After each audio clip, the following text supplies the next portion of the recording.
Welcome to the First Unitarian Church of Worcester, Massachusetts. I'm Sarah Stewart. I'm the minister here. It's wonderful to have all of you with us this morning.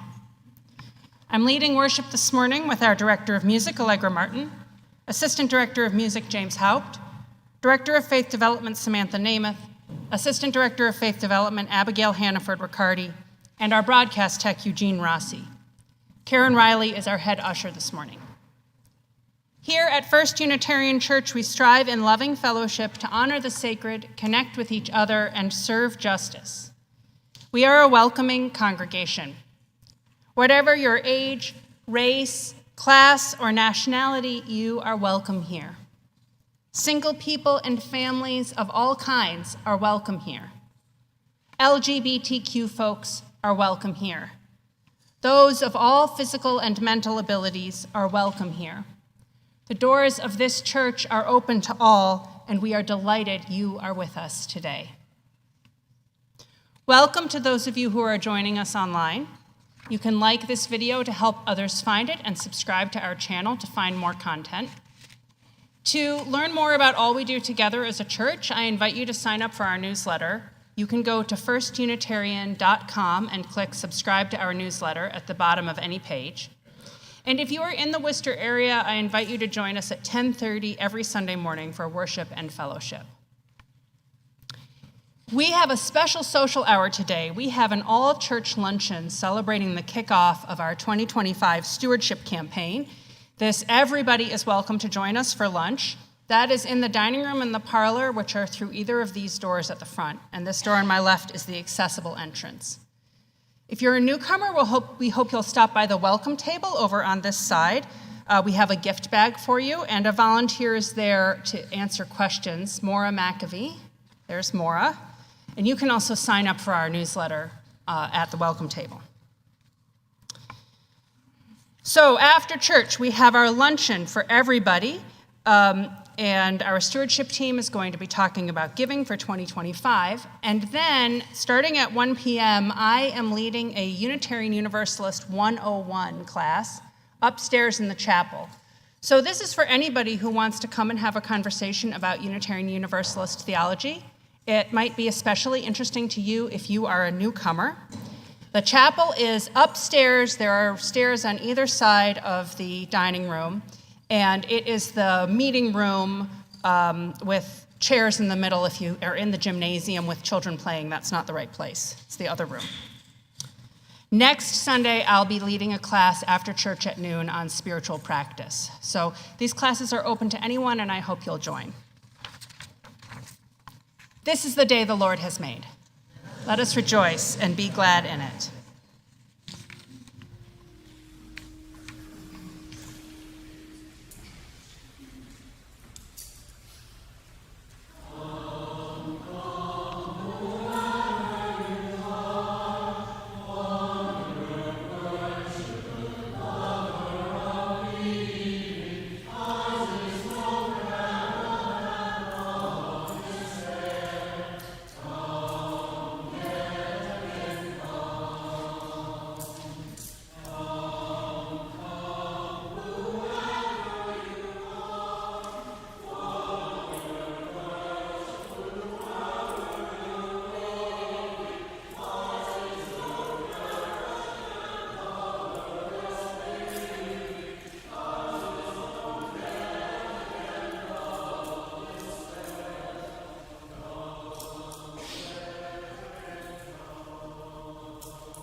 Natalie is lighting our chalice this morning.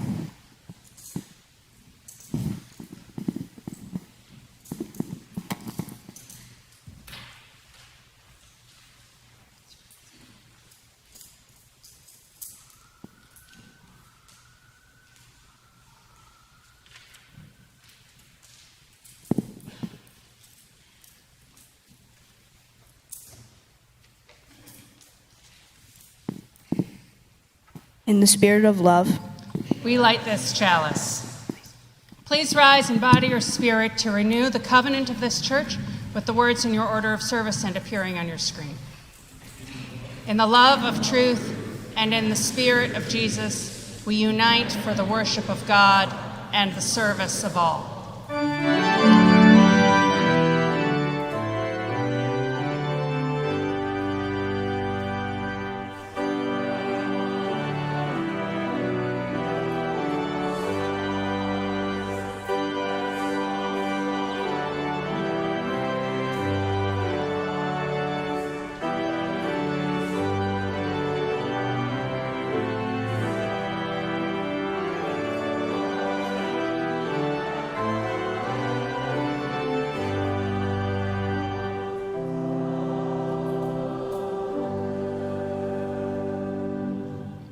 Our opening hymn is number 347 in your gray hymnals, Gather the Spirit.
Please be seated.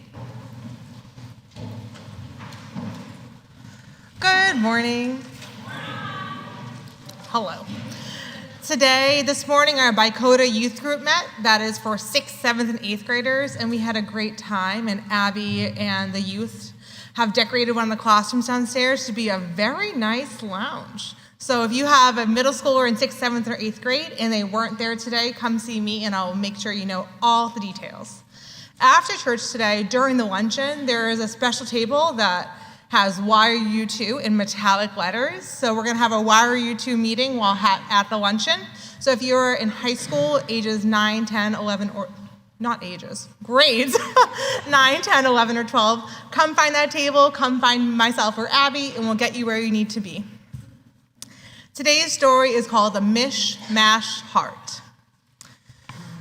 Recently, at a multi-generational event at a Unitarian Universalist congregation, everyone was encouraged to create a heart. They were given some construction paper and some glue and some markers to design their heart. Morgan worked diligently to create the most perfect, beautiful heart she could. It even had glitter in the shape of diamonds all around the outside. As she was helping to clean up, she noticed the heart of one woman who was around the same age as her grandmother, sitting at a nearby table. It was a mish-mash mess of odd colors. It had pieces which were ripped and torn and glued haphazardly upon it. Parts of it were wrinkled and crinkled, and there was even a hole in it. Thinking that there was something wrong, Morgan offered to help the woman fix her heart. But the woman merely smiled and explained that there was nothing wrong with her heart. It merely revealed all the things which had happened to her in her life. She said there were happy times here. The beautiful colors, designs represented when she met her husband, their wedding, and the birth of each of their 3 children. There were other beautiful parts too, which stood for watching her children taking their first steps on their own, riding a bike for the first time, and graduating from college. But what about all those rips and tears and wrinkles? Morgan asked. Why are those there? There were sad times in her life, she said. The time her best friend was stricken with measles, the time someone lied or did something to hurt her feelings, and the hole was left when her husband passed away. In fact, every time a person comes into my life that I care about, they take a piece of my heart with them. This was really distressing to Morgan, thinking of the woman having to give a piece of her heart away to others. But what happens if you give it all away? You'll be left with nothing. No, I won't, the woman responded with a smile. Because, you see, they give me a piece of theirs as well. Morgan looked down at her beautiful, perfect heart with the glitter and the designs that she worked so hard to make. Then she looked again at the woman's mish-mashed heart with the jagged colors, rips, and wrinkles. Without hesitation, Morgan ripped a piece off of her perfect heart and handed it to the woman. Thank you, the woman said, as she placed it with her mish-mash heart and tore off a piece to hand to Morgan.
I'd like to invite all my children, youth, and volunteers downstairs to the Landers area. Today is the first day this year that we'll be doing a spirit class that Abby will be leading, and that is for ages 3 to 1st grade. And Paul is our doorkeeper for that. And if your child is in that age group, please note that there is a difference in that process where you will go downstairs to that area to pick up your child at 11:45. Thank you.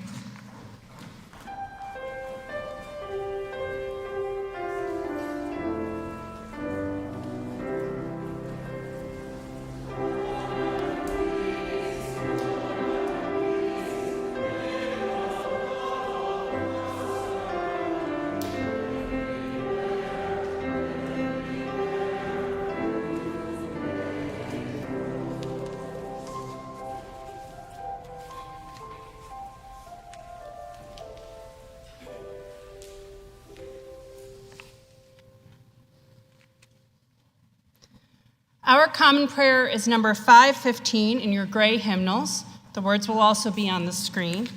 I invite you to read with me responsively.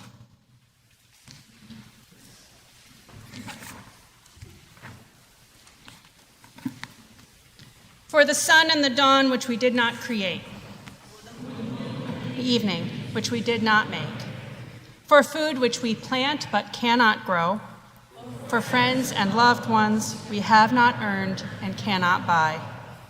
For this gathered company which welcomes us as we are, from wherever we have come. For all our free churches that keep us human and encourage us in our quest for beauty, truth, and love. For all things which come to us as gifts of being from sources beyond ourselves. Gifts of life and love and friendship, we lift up our hearts in thanks this day. Please continue your own thoughts and prayers in silence.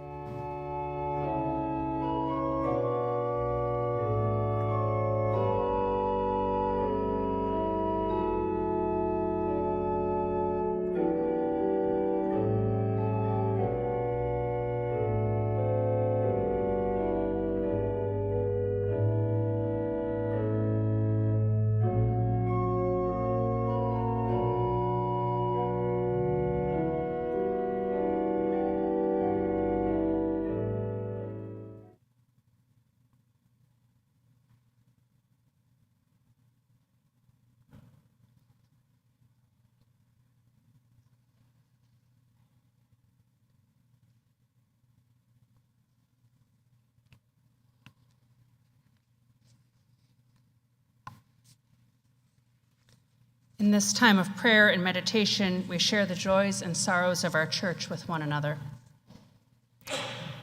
Steve lights a candle of blessing for his neighbors who left this morning to move to a new home in North Carolina. He offers prayers for a safe journey. And Marjorie Ropp lights a candle of healing for her grandson, CJ, who is in the hospital at UMass. She asks for our prayers for his well-being. We hold these prayers of hope and healing in our hearts. We know there are those joys and sorrows which go unspoken among us, and so we reach out to one another in compassion as we say together the prayer of Jesus. Our Father, who art in heaven, hallowed be thy name. Thy kingdom come, thy will be done on earth as it is in heaven. Give us this day our daily bread, and forgive us our trespasses, as we forgive those who trespass against us.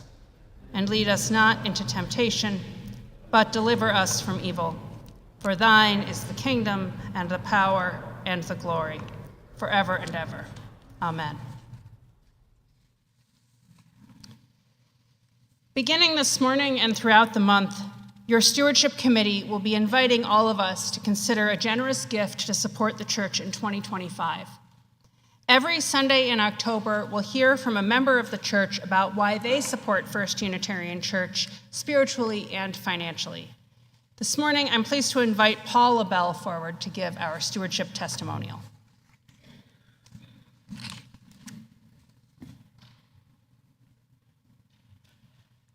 Why do I financially support First Unitarian? At a general level, it's to keep the church, its ministries and missions going strong because I believe in them. My giving is prompted by the same motivations that brought me into this sanctuary 5 years ago, and the ones that prompted me to become a member in 2021.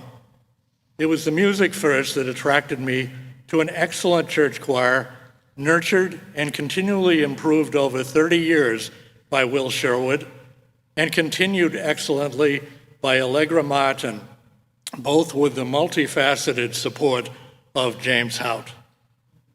But what further prompted me to sign the membership book was the church's dedication to active social justice programs. I say active because members roll up their sleeves and get things done. We alleviate fear and hardships among homeless families as we help staff the IHN house on June Street.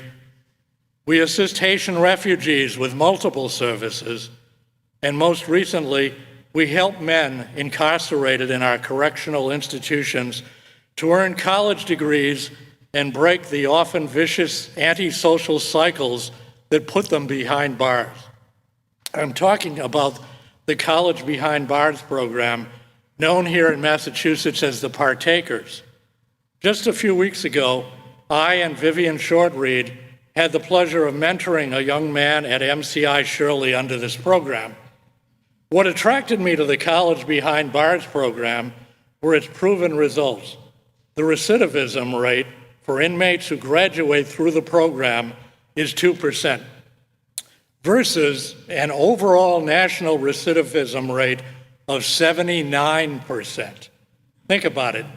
79% of our prisoners nationally serve their sentences, then get out into society only to commit further crimes and end up back in jail again. But only 2% who graduate from College Behind Bars programs are again incarcerated. The program dramatically changes the course of participating inmates' lives. So far, 5 of us from First Unitarian are participating in this mentoring program. All it takes is about 5 hours a month for 2 mentors to visit an assigned mentee at the prison. Our teams have been paired with inmates from MCI Shirley and at MCI Cedar Junction. Those inmates are earning bachelor's degrees from Boston College and Tufts University. When I participate and financially support our church, I feel a little bit better about the world at large. I feel good to have contributed to the positive side. Music and social justice are just a few of the valuable, life-sustaining programs fostered by our church and its dedicated staff. All of them together are the reason why I financially support First Unitarian. I hope you will continue to do so as well. Thank you.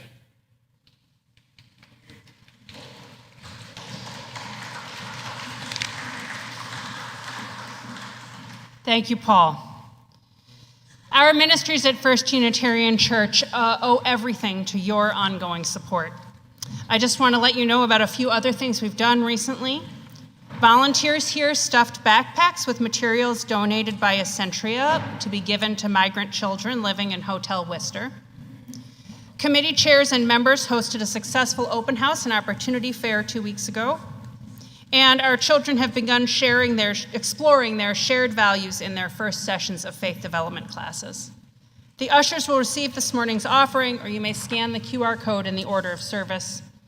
If you're online, you can scan the QR code, which will appear on your screen. Thank you for everything you do.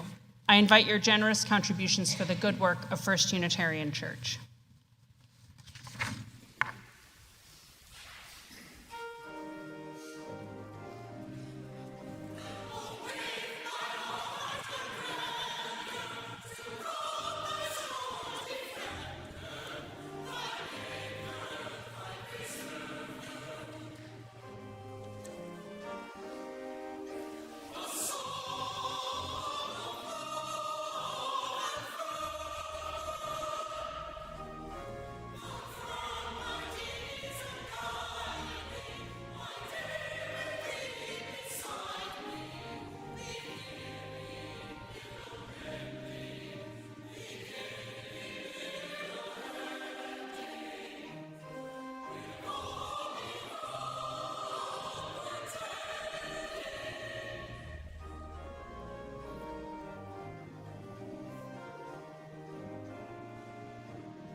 Our first reading is from the Gospel of Matthew, chapter 6.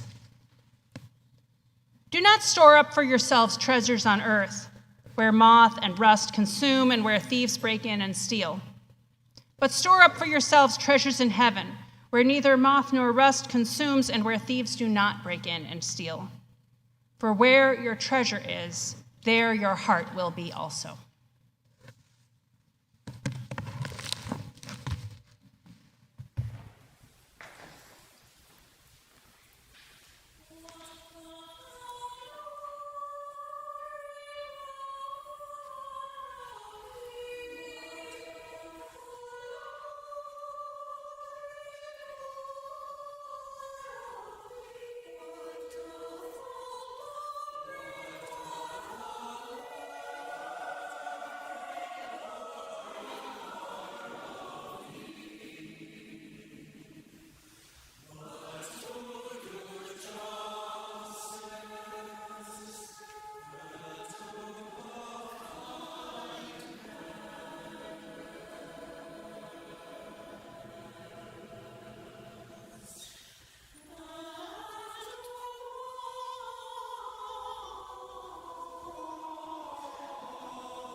Our second reading is from a Buddhist scripture, the Payasi Sutta in the Pali Canon, taken from a summary by M.O.C. Walsh.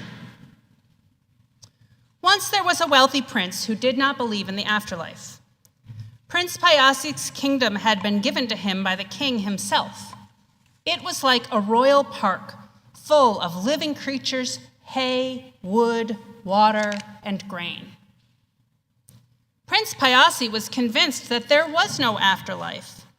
There's no fruit or result of good or bad deeds, he thought to himself. Then one day, the venerable Kumara Kassapa came to see Prince Payasi. Kumara Kassapa was a disciple of the Buddha, and he taught the prince through many parables. At the end of their long conversation, Prince Payasi was converted to the teachings of the Buddha. Upon his change of heart, Prince Payasi established a charity for all those in need in his kingdom, for ascetics and Brahmins, for wayfarers, beggars, and the needy. He asked his friend Uttara to organize the distribution. But still, Prince Payasi wondered if he could do good deeds without troubling himself too much. My cast-offs will do for these needy people, he thought to himself. He said, Uttara, you can give the poor anything other people don't need anymore.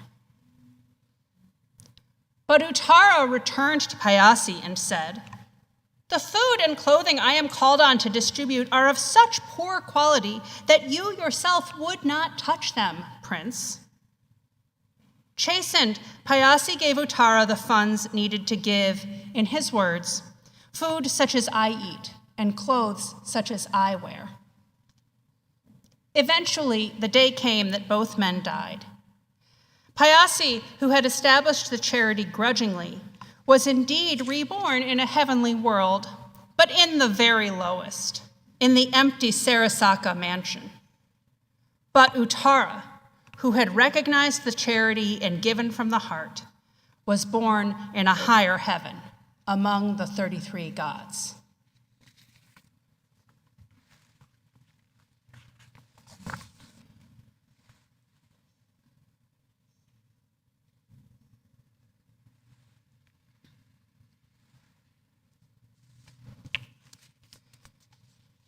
For those of you who don't know, every Thursday before I preach on a Sunday morning here, I ask a question publicly on Facebook that is related somehow to the week's sermon. Helps me to develop these sermons when I hear from a bunch of other people what they're thinking. And this week's question ahead of this Stewardship Sunday was, what's generosity you've received that wasn't about money or stuff? And I got some wonderful answers this week. People talked about the gift of forgiveness and of learning to forgive oneself. People talked about grandchildren who spontaneously show love to grandparents, not just when they've been given a new gift. People gave thanks for mentorship, for friendship, patience, listening. For people who took time with them or with their kids or with their elderly parents, even at moments when the person showing the gratitude wasn't at their best. I invite you to take a moment and think of such a time in your own life, a time when you received this kind of generosity, generosity of the Spirit.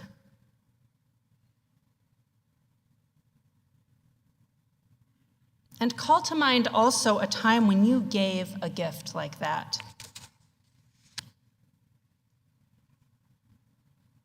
Let those warm feelings and memories fill you, and I invite them to just be in the air with us this morning as we worship together. Anytime people are in need, you'll find stories like this. Stories of generosity of the heart and of the spirit. I've heard some stories like this out of Asheville, North Carolina in the last week. The hurricane earlier last month was just devastating. I heard on the radio that while residents may get electricity back soon, they won't have water for weeks. And of course, those folks need money. They need to be able to buy water. They need places to stay. They'll need to be able to rebuild their homes. But they need more than just money. I came across a story in Rolling Stone magazine this week of two neighbors, Sarah and Sophie, who live at a high elevation in West Asheville. And people started just to show up on their hill because they could get cell service there, which isn't available in all of the valleys of North Carolina. Well, Sarah and Sophie, during the COVID-19 pandemic, they had put out food for their neighbors who were in need on tables in front of their houses, and they decided, all these folks are coming to our neighborhood to use their cell phones, let's start this up again. Each day, the neighbors set up 2 tents on the side of the road. One covers a community table where people bring what they have to share: cup noodles, tomato sauce, bags of onions, tampons, diapers. People give what they can and they take what they need. The other table covers a radio where twice a day neighbors can gather together to hear the county media briefings and get updates on their community. These houses, the generosity of these two neighbors, not with their money, but with their time and their thoughtfulness, it makes a difference in the lives of people living in West Asheville. People have lost homes, vehicles, safety, and medical care. The communities obviously need money, and there are many opportunities to be generous. But I bet that when in the future, those Ashevilleans who go to Riverview Drive will remember what mattered the most. They will remember the tents with the cup noodles more than they will the financial assistance through the government. Generosity takes many forms. This is Stewardship Sunday, the annual Sunday where we talk about giving, where we invite your gifts to support the church in the coming year. During our luncheon, lay leaders will ask you for your material generosity to support First Unitarian Church in 2025. Because, like any organization in this society, our mission costs money. And without money, we can't support the staff and the building and the programs that make our church go. Yet money is only the beginning of generosity. Generosity of money opens into other forms of generosity. Generosity of words, thoughts, and time. Our church is a place where these kinds of giving can thrive. Our church invites our spirits to grow through joyful giving. These four concepts of giving are part of the Buddhist concept of dana, which is a generosity of spirit.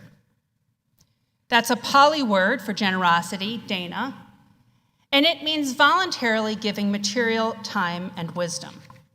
A colleague of mine writes, cultivating a practice of dana helps us overcome our self-centeredness because we are cultivating an understanding of ourselves as giving people, as generous people. He goes on, the perfection of generosity is not the act of giving, but the intention behind it. Our intention is important because there are lots of people who give with the idea of getting in return. But dana is not concerned with who is worthy or who is not worthy. Will I get something or will I not?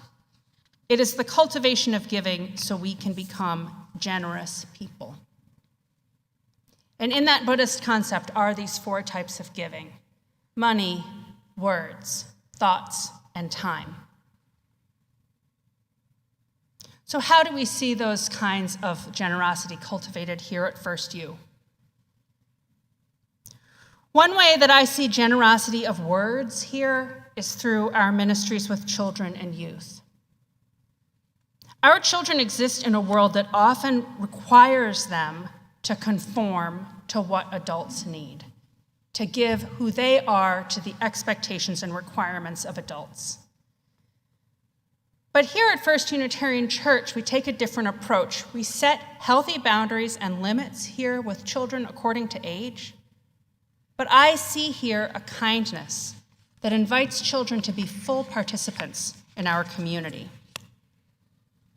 In our faith development classes, we respect young people enough to teach them honestly about other religions in our area, as well as about their own bodies and personal development. We invite them to try musical groups, even creating their own. Youth serve on committees and as leaders in our programs. Our high school youth care for younger children and work as equals with adults to be the broadcast techs, live streaming our Sunday services. We call kids what they want to be called and treat them as we would wish to be treated, extending the golden rule even to children. We show them the kindness that we ourselves wish to know. This is generosity of words. When I think of generosity of thoughts, I think of all the caring actions that take place here. I think about the more than 12 people who signed up to make phone calls during the pandemic, and over 2 different sessions called every single person in the congregation to see how people were doing and make sure they were okay. I think of our justice ministries, which Paul mentioned in his testimonial.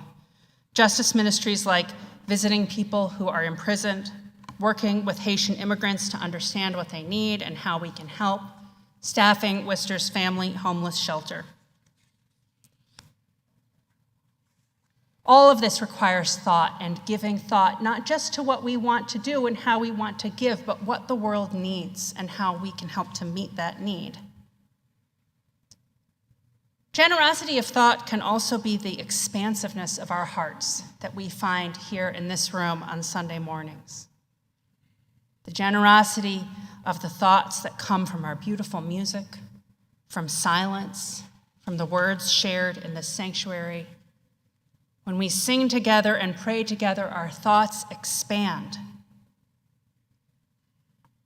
When we welcome the holy, we find peace. So that for the rest of the week, we're more patient and less reactive, more curious and receptive, less doubtful and angry, more able to give other people the generosity we wish to see ourselves.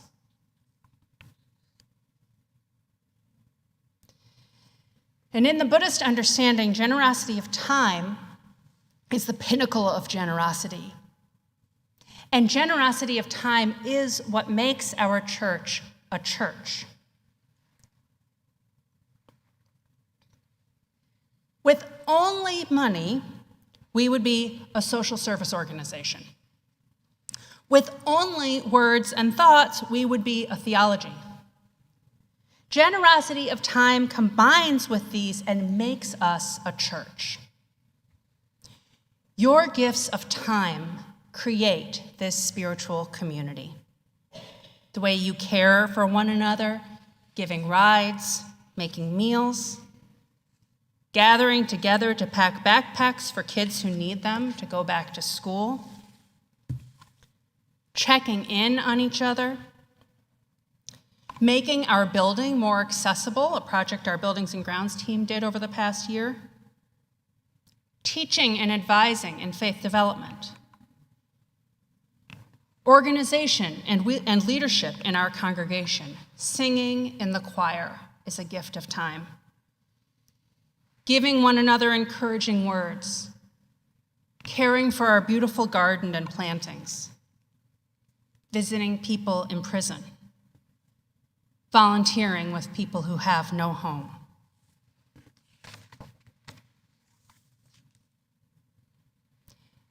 Now, this is Stewardship Sunday. So from those generosities of words and thoughts and time, I am going to bring us back to money.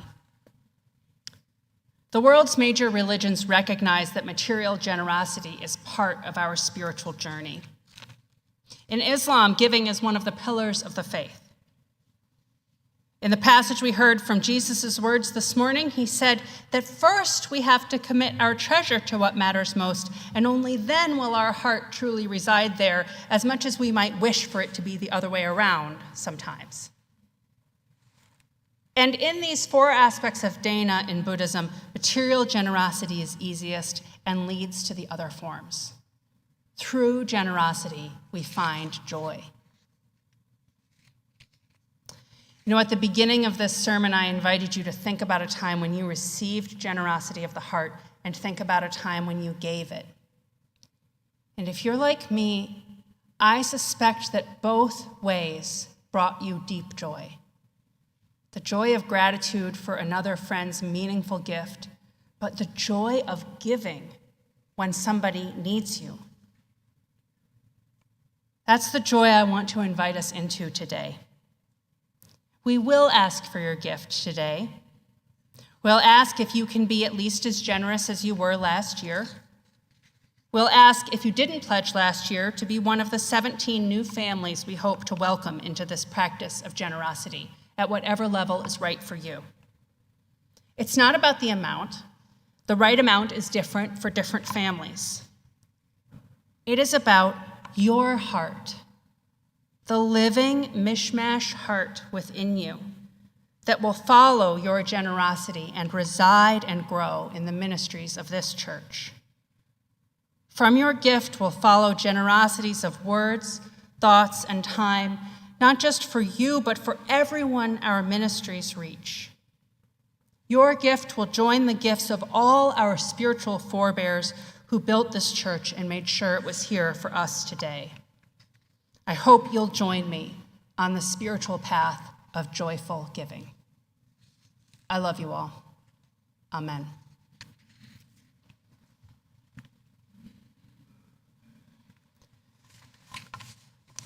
Our closing hymn is number 404 in your gray hymnals, What Gift Can We Bring?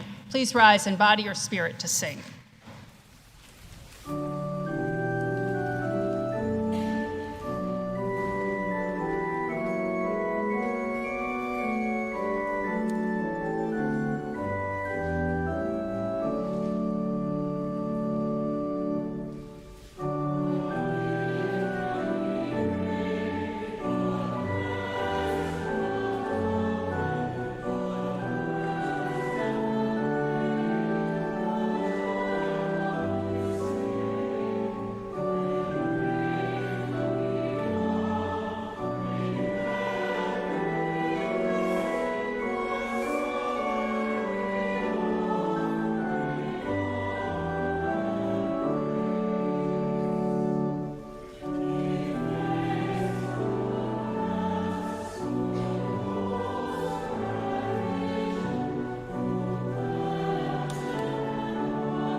Go forth into the world in peace. Be of good courage. Hold fast that which is good. Render to no one evil for evil. Strengthen the faint-hearted. Support the weak. Help the afflicted. Honor everyone. Love and serve the holy, rejoicing in the power of the Spirit forever. Amen. Please be seated for our postlude.